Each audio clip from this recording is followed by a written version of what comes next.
नमस्ते भारत। आप सभी लोगों के बीच में एक बार फिर से मैं उपस्थित हो गई हूं। तो निवेदन सबसे पहले मेरा वही कि प्लीज आप सब लोग इस वीडियो को लाइक कीजिएगा, अंत तक देखिएगा, शेयर कीजिएगा और साथ के साथ मेरे यानी आपके अपने चैनल ममता पेन्युली काले उवाच को सब्सक्राइब करते हुए बेल आइकन को प्लीज जरूर हिट कर दीजिएगा, ताकि जब भी मैं लाइव आऊं, कोई रील या वीडियो अपलोड करूं तो उसकी नोटिफिकेशन आप सभी लोगों को तुरंत मिल जाए। फाइनली वो दिन आ गया जिसका दिल्ली वालों को सबसे ज्यादा इंतजार था और उसके साथ साथ जो पॉलिटिकल पार्टीज हैं उनको इंतजार था, और जो बेसब्री से इस दिन का इंतजार कर रहे हैं वो और कोई नहीं बल्कि दिल्ली के खुद को मालिक कहने वाले अरविंद केजरीवाल जी हैं। अरविंद केजरीवाल जी की कल की रात कैसे कटी होगी ये तो मिस्टर केजरीवाल जाने या फिर उनके परिवार के जो सदस्य हैं वही जाने। आज आखिर होगा क्या, क्योंकि काउंटिंग अब आरंभ होने वाली है। किस करवट उठ बैठेगा? क्या केजरीवाल जी को सत्ता मिलेगी या वो सत्ता से बेदखल हो जाएंगे?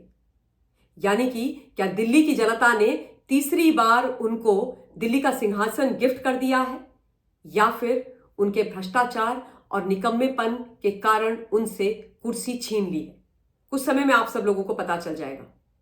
लेकिन मिस्टर केजरीवाल ने हर हथकंडे को अपना लिया दिल्ली के चुनाव को जीतने के लिए। अभी तक जो प्रिडिक्शंस आ रही हैं, जो एग्जिट पोल है, उसमें अधिकतर एग्जिट पोल यही दिखा रहे हैं कि इस बार बाहर का रास्ता दिल्ली की जनता ने मिस्टर अरविंद केजरीवाल को दिखा दिया। अरविंद केजरीवाल की जो हताशा निराशा है चुनाव हारने की, वो हमने देख ही ली। किस प्रकार से मिस्टर केजरीवाल ने दिल्ली में हॉर्स ट्रेडिंग का एक बड़ा तमाशा बखेड़ा बिना सबूतों के खड़ा कर दिया, जिसके कारण उनके घर में कल एसीबी की 7 सदस्यीय टीम भी गई थी। लेकिन एसीबी की जो टीम थी, जो इन्वेस्टिगेशन पूछताछ करने के लिए मिस्टर केजरीवाल से गई थी कि भाई वो 16 लोग कौन है, उनके आपके पास क्या सबूत है वो दे दीजिए, तो टीम को अंदर ही नहीं जाने दिया गया। पूर्व मुख्यमंत्री जी के घर के बाहर ही रोक दिया। और ये कोई नई बात नहीं है। केजरीवाल जी के यहां जब भी किसी इन्वेस्टिगेशन के लिए कोई भी टीम जाती है, उसको बाहर ही रोक दिया जाता है, उनको अंदर कभी भी जाने नहीं दिया जाता। तो कल भी बिना पूछताछ के जो एसीबी की टीम थी दिल्ली पुलिस की, वो खाली हाथ वहां से लौट गई। अच्छा, इनके एक एमएलए हैं जो 16 इन्होंने क्लेम किए हैं, उसमें से एक जिन्होंने स्क्रीनशॉट डाला था एक्स पर, उनका नाम है मुकेश अहलावत। तो जो स्क्रीनशॉट है उसमें जो नंबर दिखाया गया है, अब सूत्रों के हवाले से पता चल रहा है कि वो नंबर किसी नरेश राणा या देवेंद्र सिंह का है, और उनका यह कहना है कि मेरे पास मुकेश अहलावत के नंबर से 2 मिस्ड कॉल थी और मिस्ड कॉल देख करके मैंने कॉल बैक किया। लेकिन कॉल जो आई थी उसका स्क्रीनशॉट तो जो एमएलए है मुकेश अहलावत उन्होंने शेयर कर दिया, लेकिन मिस्ड कॉल का उन्होंने अपनी तरफ से जो कॉल की थी उसका नहीं किया।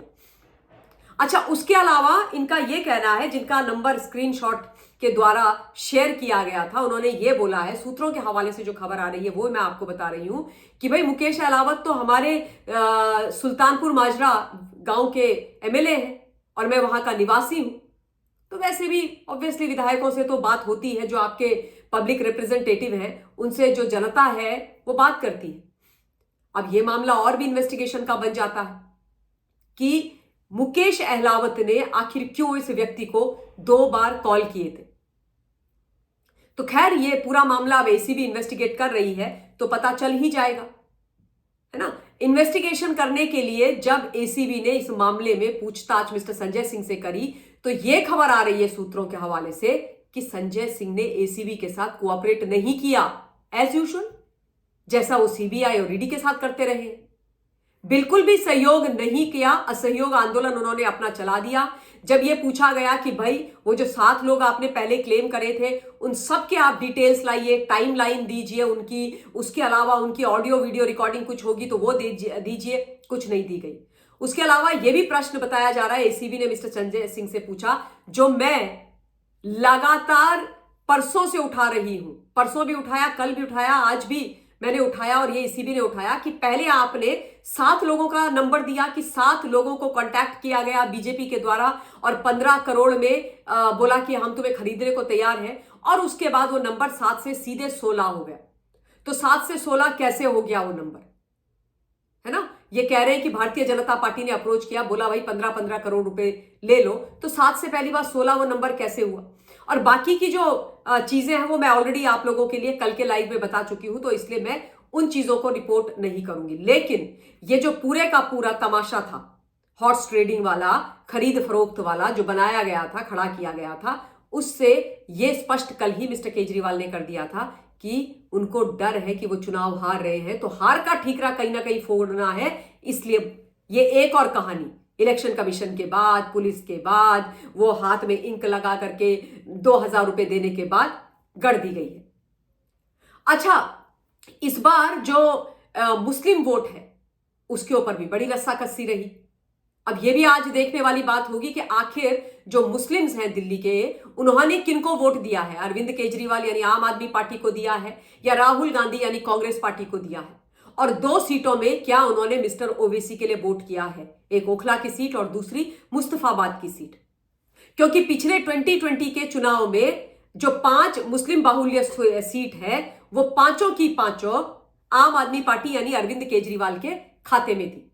5 ऐसी सीट्स है जिनमें 50, 60, 40, 65% मुस्लिम वोटर है, यानी वो मुस्लिम बाहुल्य सीट है, कैंडिडेट्स भी वहां पर मुस्लिम होते हैं।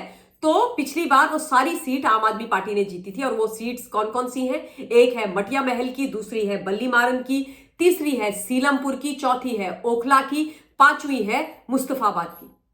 तो अब यह देखना है कि इन 5 सीट में क्या 5 की 5 अरविंद केजरीवाल साहब के खाते में जाती हैं, या फिर इसमें कांग्रेस के खाते में कुछ जा सकती है। लेकिन इन 5 में से एक सीट मैं आपको बता दूं कि ना कांग्रेस जीत रही है, ना AIMIM जीत रही है, और ना ही अरविंद केजरीवाल जीत रहे हैं, और वो है मुस्तफाबाद की सीट। वहां पर मोहन सिंह बिष्ट जी, जो भारतीय जनता पार्टी के कैंडिडेट हैं, मेरे उत्तराखंड के हैं, बहुत कर्मठ हैं, बहुत डाउन टू अर्थ हैं, बहुत मेहनती हैं। 5 बार के वो MLA रह चुके हैं करावल नगर से।